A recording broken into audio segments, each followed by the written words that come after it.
आज हम आपको मिलवाएंगे एक ऐसे शख्स से जो पास्ट में हमारे स्कूल के स्टूडेंट रह चुके हैं और प्रेजेंट में एलयू मेन कैंपस से बीएससी कर रहे हैं। इन्होंने अपनी मेहनत से ना सिर्फ एक अच्छे कॉलेज में एडमिशन लिया बल्कि हमारे स्कूल का नाम भी रोशन किया है और यह प्रूफ कर दिया है कि success does not come to us, we go to success. तो अब हम आपको मिलवाएंगे हमारे गेस्ट अर्पित भैया से। आज ये होंगे आप लोगों के सामने और हम पूछेंगे इनसे सवाल। सो जोरदार तालियों से स्वागत कीजिए अर्पित भैया का।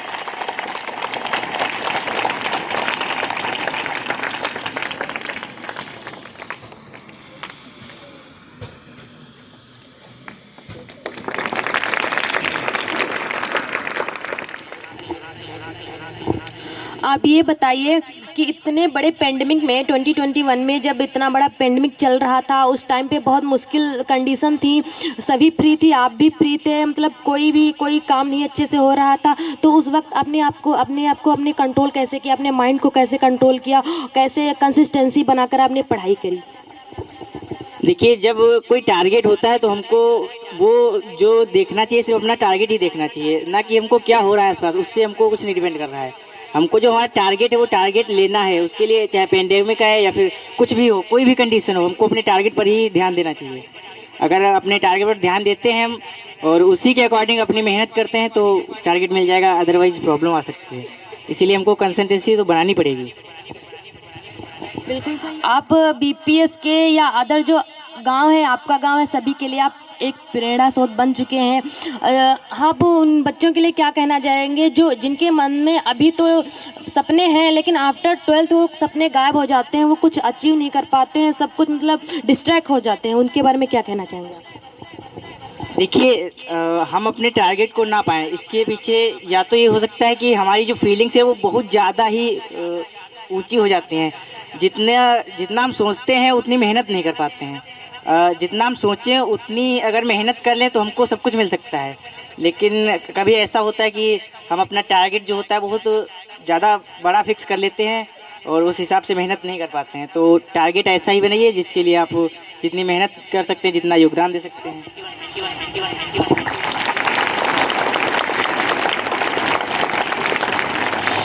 बहुत अच्छा किया आपने। एजुकेशन जो हम सबकी ज़िंदगी में एक बहुत अच्छा रोल अदा कर रही है, इसके बारे में आप कुछ क्या कहना चाहेंगे? देखिए, आज अगर हमारे पास कोई हथियार है तो सिर्फ वो शिक्षा ही है। हम कुछ भी कर सकते हैं तो शिक्षा के बल पर ही कर सकते हैं, इसके अलावा हमारे पास कोई दूसरा हथियार नहीं है। कहने को तो बहुत कुछ है लेकिन शिक्षा के एक ऐसा सशक्त हथियार है जिसके सहारे से हम पूरी दुनिया को बदल सकते हैं। तो ज़रूरी है कि शिक्षा के सहारे ही हम अपना करियर बनाएं या फिर शिक्षा से ही हर किसी के माइंड की जो मेंटेलिटी है, जो सोच है, उसको बदलने की कोशिश करें। हमारे पेरेंट्स जो होते हैं उनको तुरंत रिजल्ट चाहिए होता है कि आपने इतनी पढ़ाई कर ली तो आप अब हमें भी रिजल्ट दिखाइए। तो फॉर एग्जांपल जैसे आप पढ़ रहे होंगे तो आपके पेरेंट्स भी सोचते होंगे कि अब आपने इतनी पढ़ाई कर ली है तो अब आपकी जॉब लग जानी चाहिए, आपको पैसे कमाने चाहिए। तो ऐसा कुछ आपके साथ हुआ या नहीं हुआ तो आपने कैसे हैंडल किया?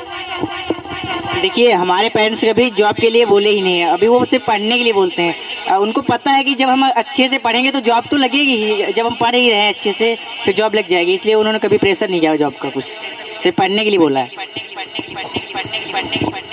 अक्सर घरों में डोमेस्टिक वायलेंस होता है, मतलब घरों में हिंसा होती है बहुत सी, तो उसकी वजह से बच्चे पढ़ नहीं पाते हैं, बहुत सी बाधाएं आती, बहुत सारे हिंड्रेंस आते हैं, उनके बारे में आप क्या कहना चाहेंगे?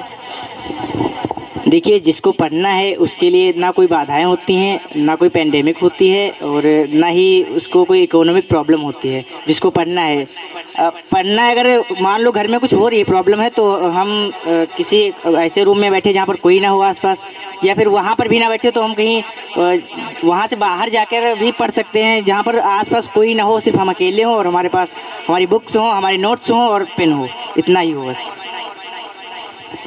बहुत अच्छी सोच है आपकी।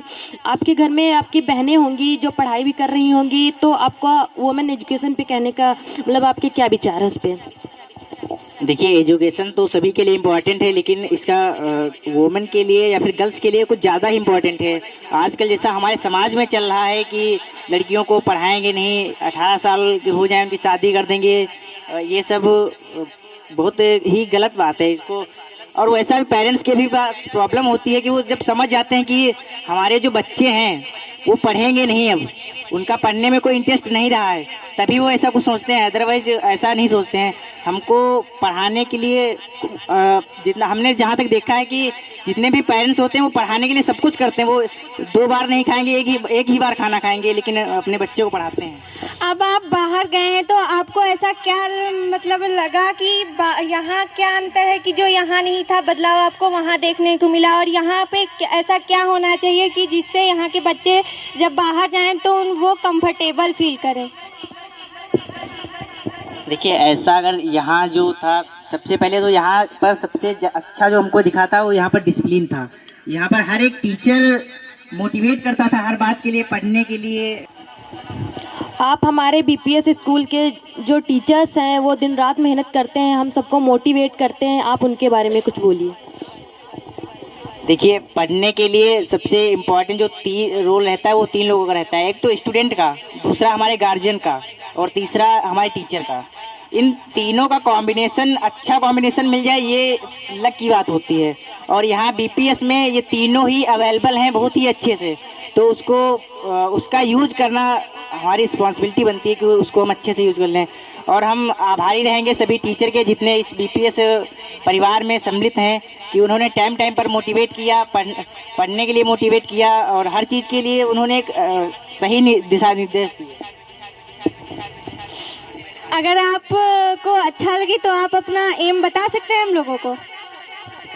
देखिए, एम है पहले तो बीएससी कर ही रहे, इसके बाद में हमको मैथ में रिसर्च करना है, मैथ से।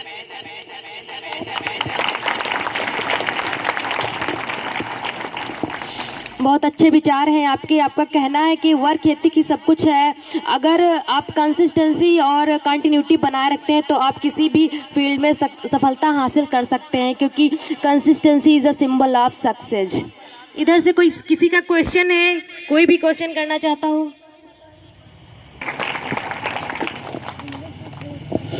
इस सफलता को पाने से पहले जो आपके संघर्ष रहे हैं, उसको पढ़ाई करने का आपका शेड्यूल क्या था? देखिए, जो सबसे पहले तो जो क्लास में पढ़ाया जाता है, जब सर पढ़ा रहे होते हैं, मैथ पढ़ाएं या फिजिक्स पढ़ाएं या केमिस्ट्री पढ़ाएं, तब उसको इस कॉन्फिडेंस के साथ में पढ़िए कि हमको तुरंत क्लास में ही सीखना है, ना कि घर पर जाकर। अब इतना कंसंट्रेशन बनाइए कि हम इसको क्लास में ही सीख लेंगे जो पढ़ाया जा रहा है। उसके बाद भी आप क्लास में पहले पढ़िए पूरे पीरियड जितने होते हैं अच्छे से, और फिर घर पर जाइए जो आज पढ़ाया गया है मैथ में उसको रिवाइज़ कीजिए, फिजिक्स में जो पढ़ाया गया है उसको रिवाइज़ कीजिए। हर सब्जेक्ट का जितना पढ़ाया गया है, अगर यहाँ पर 45 मिनट का पीरियड होता है या 50 मिनट का होता है, तो उसको अगर आप अच्छे से पढ़ लेते हो तो लगभग 20 मिनट में रिवाइज़ कर लेंगे। और उसके बाद भी अगर टाइम बचता है तो फिर आंसर्ड या फिर previous year question paper solve कीजिए।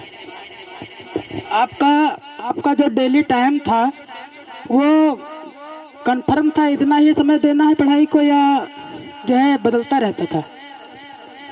देखिए, हमारा पढ़ने का कंफर्म टाइम तो नहीं था, लेकिन जब हम पढ़ने के बाद में शाम को सोने से 10 मिनट पहले हम ये ज़रूर सोचते थे कि हमने कितना टाइम जो है वो फालतू में स्पेंड कर दिया, जिसका कोई मतलब ही नहीं निकल रहा है।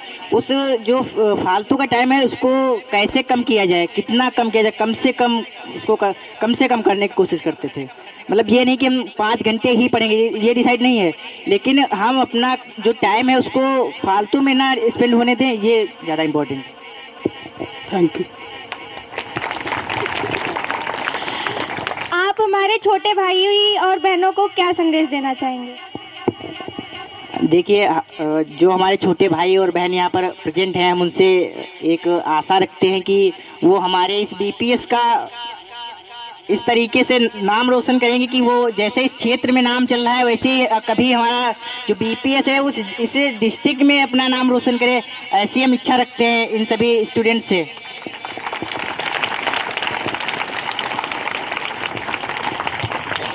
बहुत अच्छे विचार हैं आपके। आज हमने अर्पित भैया से बात करी, आप सबको अच्छा लगा होगा, हमको भी अच्छा लगा। उन्होंने अपने अनुभव साझा किए हैं जो उन्होंने अभी तक गेन किया है, क्योंकि उन्होंने बताया कि सफलता कैसे मिलती है, और सफलता किसी एक दिन से नहीं मिलती, उसके पीछे कई रातें जगनी पड़ती हैं, तब हमें सफलता मिलती है। और हम सबको अच्छा करना है क्योंकि हम बेहतर चाहते हैं। हम अपने समाज को बेहतर देखना चाहते हैं, क्योंकि जब हम बेहतर होंगे तो हमारी आने वाली जनरेशन अच्छी होगी, जब हमारी जनरेशन अच्छी होगी तो हमारा देश अच्छा होगा।